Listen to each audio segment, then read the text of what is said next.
បាទសួស្តីអ្នកទាំងអស់គ្នាឥឡូវយើងបន្តជួបគ្នាមួយវីដេអូទៀតណា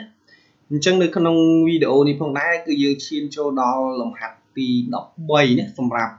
មេរៀនទី3របស់យើងគឺ adjusting the account ណាអញ្ចឹងលំហាត់ទី13នេះលំនាំរបស់វាស្តៀងទៅនឹងលំហាត់ទី11កាលពីវីដេអូមុនដែរណាដោយលំហាត់នេះគេឲ្យយើងជា trial balance before adjustment ណាបើន័យថាគេឲ្យយើងជាទិន្នានុប្រវត្តិមុនពេលកែតម្រូវណាដែលក្រុមហ៊ុននេះគឺចាប់ផ្ដើមនៅថ្ងៃទី1ខែ6ណាហើយរហូតមកដល់ថ្ងៃទី31ខែ8ហ្នឹងគឺគេបានរៀបចំនៅ trial balance មុនពេលកែតម្រូវដូចខាងក្រោមណាអញ្ចឹងបើន័យថារយៈពេល3ខែណាអញ្ចឹងក្រុមហ៊ុននេះគឺគេបង្ហាញព័ត៌មានហិរញ្ញវត្ថុរបស់គេនឹងក្នុងកំឡុងពេល3ខែម្ដងណាគឺមួយត្រីមាសណាអញ្ចឹង trial balance នេះគឺមានពាក់ព័ន្ធជាមួយនឹង cash មានរហូតមកដល់utility expense ណាដែលគេឲ្យ trial balance មកណាហើយសរុបរបស់វាទាំងខាង debit និង credit ហ្នឹងគឺឃើញ$273,900ណាហើយបន្តមកទៀតគេប្រាប់ថា additional to your account listed on the trial balance the chart out account for Niso River Resort also content ណាអញ្ចឹងគេប្រាប់ថាគេ add បន្ថែមណានៅគណនីបន្ថែមជាបញ្ជីនៃគណនីបន្ថែមក្រៅពីគណនីដែលគេឲ្យនៅក្នុង trial balance ណាអញ្ចឹងគេ add បន្ថែមមានដូចជា account receivable មានទាំងលេខកូដអីរហូតមកដល់ insurance expense អញ្ចឹងទៅណាហើយបន្តមកទៀតគេថា other data ណាព័ត៌មានដែលគេឲ្យផ្សេងទៀតនោះគឺមានពី1រហូតទៅដល់7ណាដែលព័ត៌មាននេះគឺយើងត្រូវធ្វើការយកមកប្រើប្រាស់ដើម្បីកែតម្រូវណាហើយ instruction គឺ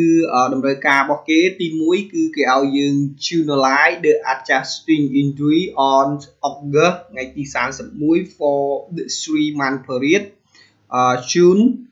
ទៅដល់ August ហ្នឹងណាអញ្ចឹងគេឲ្យយើងរៀបចំចុះទិន្នានុប្រវត្តិកែតម្រូវនៅថ្ងៃទី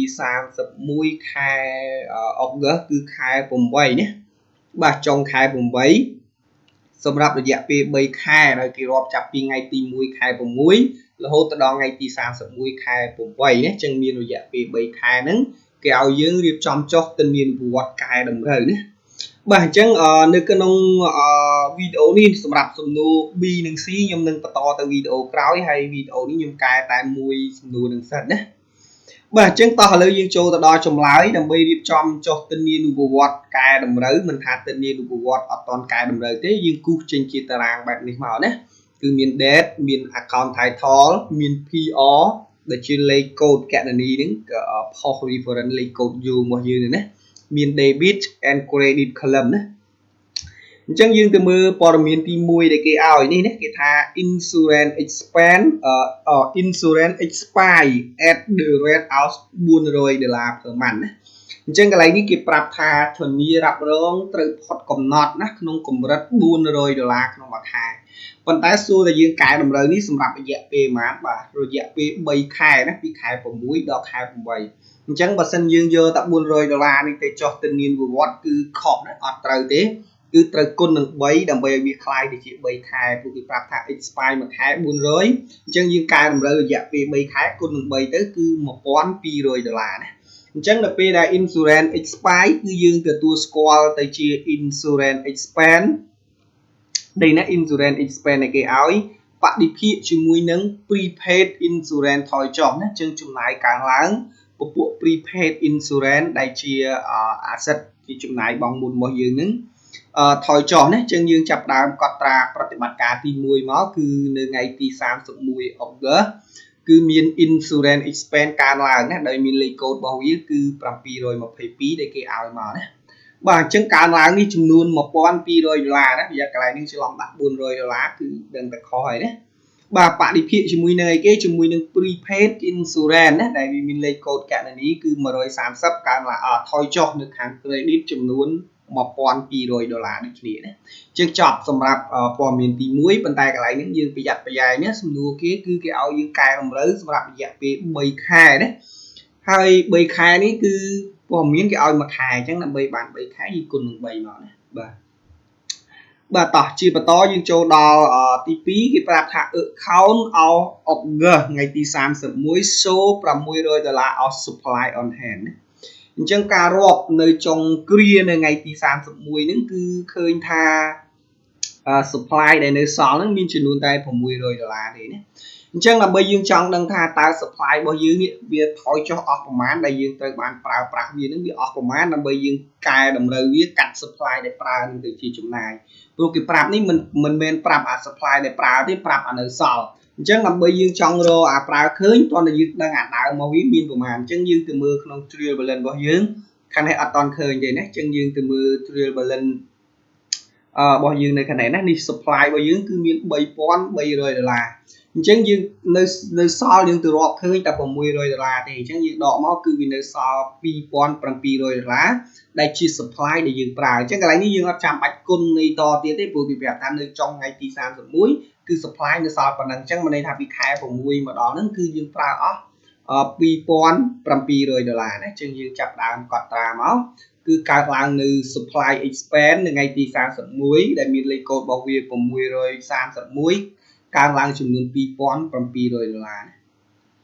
បរិភាគជាមួយនៅគេជាមួយនឹង supply ដែលយើងបានប្រើអស់ហ្នឹងគឺវាថយចុះដែលមានលេខកូដ126ថយចុះចំនួន$2,700ដូចគ្នាណាអញ្ចឹងនេះសម្រាប់ព័ត៌មានទី2ដែលយើងត្រូវធ្វើការកែតម្រូវណា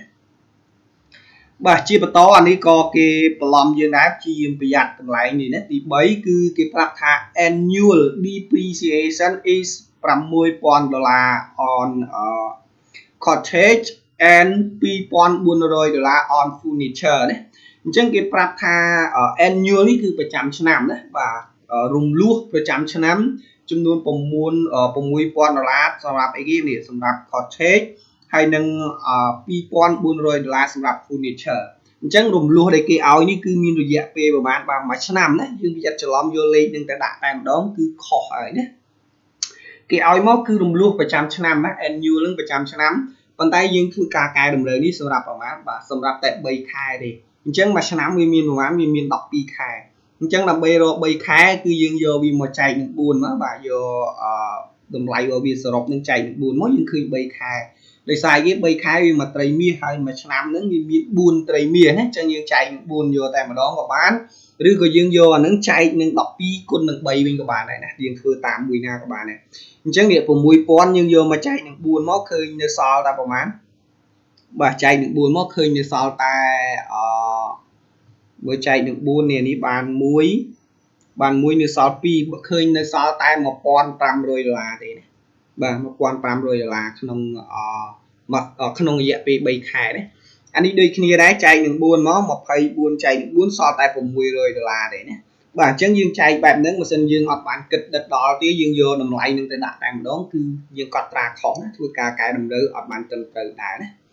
បាទអញ្ចឹងពេលដែលរំលោះកើតឡើងយើងកត់ត្រាជាចំណាយទៅលើរំលោះទៅលើទ្រព្យសកម្មដែលយើងបានរំលោះហ្នឹងគឺទៅលើ cottage ហើយនិង furniture ណាហើយបរិភាគជាមួយនឹងភាពសក្តិរបស់វាណាអញ្ចឹងនេះ depreciation របស់យើងនេះគេឲ្យ accumulate depreciation ទៅលើ cottage ដែលមានលេខកូដរបស់វា144ហើយdepre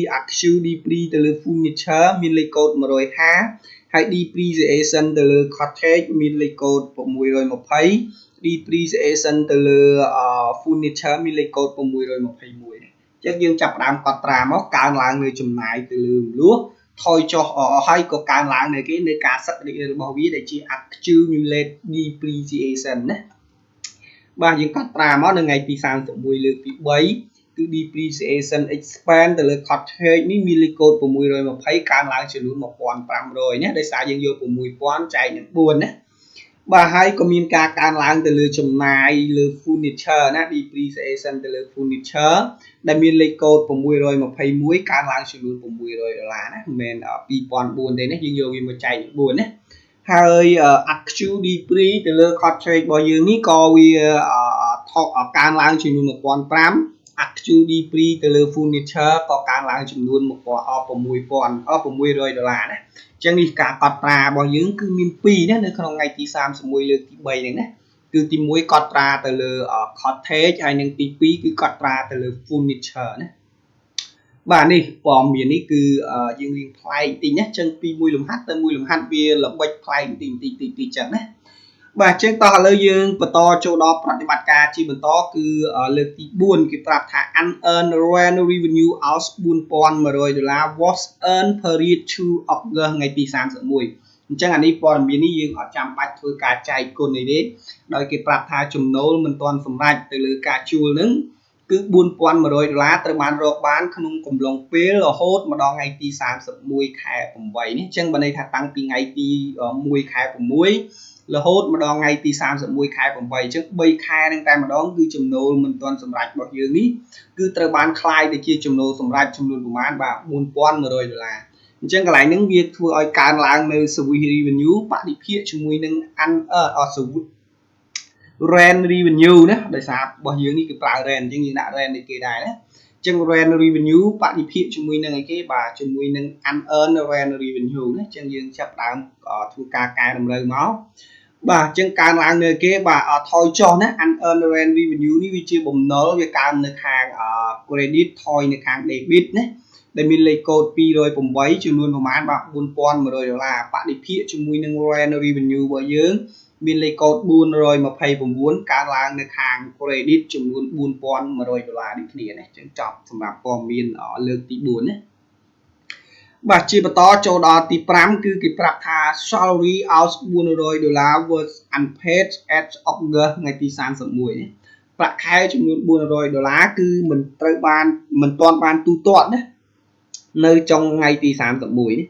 អញ្ចឹងបានន័យថាយើងជពាក់ប្រាក់ខែបុគ្គលិកចំនួន$400ណាអញ្ចឹងយើងចាប់ផ្ដើមធ្វើការកែតម្រូវប្រាក់ខែនឹងឲ្យคล้ายទៅជាចំណាយបរិភាគជាមួយនឹងគណនីដែលយើងជពាក់បុគ្គលិកណាគឺយើងជពាក់បុគ្គលិកគឺគេឲ្យគណនីមកយើងគឺ salary payable ហើយនឹងចំណាយទៅលើប្រាក់ខែគឺ salary expense ណាបាទអញ្ចឹងយើងចាប់ផ្ដើមកត់ត្រាមកគឺនេះណា salary expenseលេខកូដរបស់វាដែលគេឲ្យគឺ726កើនឡើងចំនួន$400បរិភាគជាមួយនឹង salary payable លេខកូដ212កើនឡើងចំនួន$400ដូចគ្នាណាអញ្ចឹងនេះសម្រាប់ព័ត៌មានទី5ណាយើងនៅសល់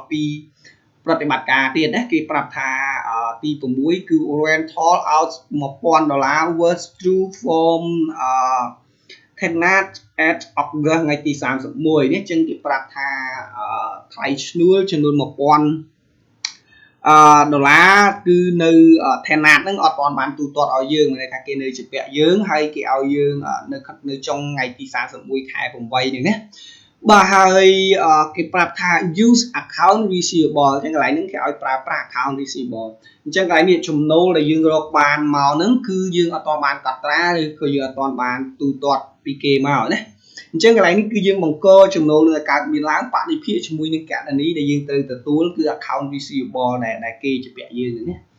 បាទអញ្ចឹងកន្លែងនេះយើងកត់ត្រាមកគឺកើតមាននៅ account receivable កើនឡើងដល់អតិថិជនអត់ទាន់ទូទាត់ឲ្យយើងហ្នឹងគឺកើនឡើងចំនួន$1,000បរិភាគជាមួយនឹង rent revenue ណាគឺកើនឡើងចំនួន$1,000ដូចគ្នាណា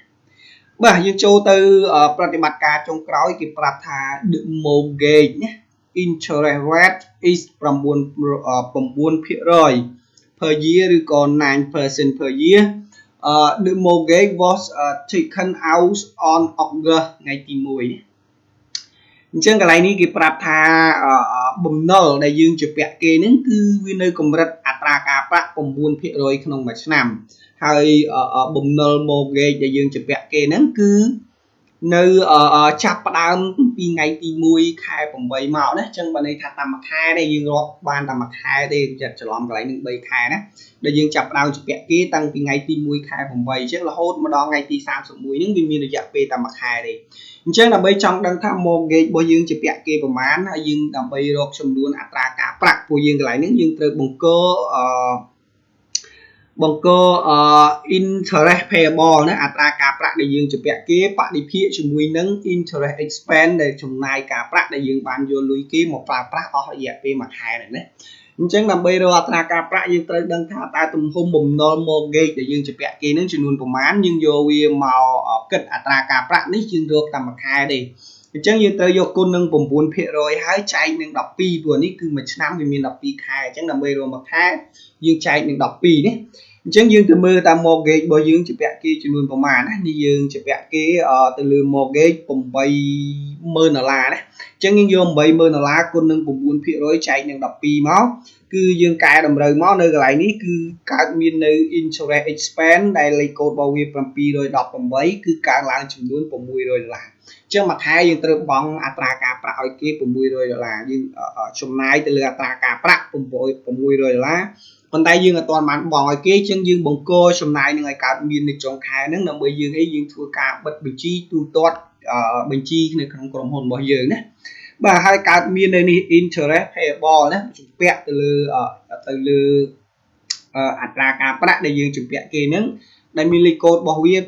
230ហើយវាកើនឡើងនៅខាង credit ចំនួន$600ណាអញ្ចឹងបំណុលកើននៅខាង credit ណាអញ្ចឹងដើម្បីចង់ដឹងថាការចុះធានានុវត្តកែតម្រូវរបស់យើងនេះវាត្រឹមត្រូវឬក៏លំអៀងបែបម៉េចយើងធ្វើការសរុបខាង debit និង credit មកឃើញថាវាស្មើគ្នាណាអញ្ចឹងវាឃើញ$12,100ដូចគ្នាណាចឹងនេះសម្រាប់សំណួរ A របស់យើងគឺខ្ញុំមានតែប៉ុណ្្នឹងទេហើយនៅសំណួរ B យើងនឹងជួបគ្នានៅភាគបន្ទាប់ណាចឹងនៅវីដេអូនេះខ្ញុំបញ្ចប់តែដំណឹងសិនចោះណា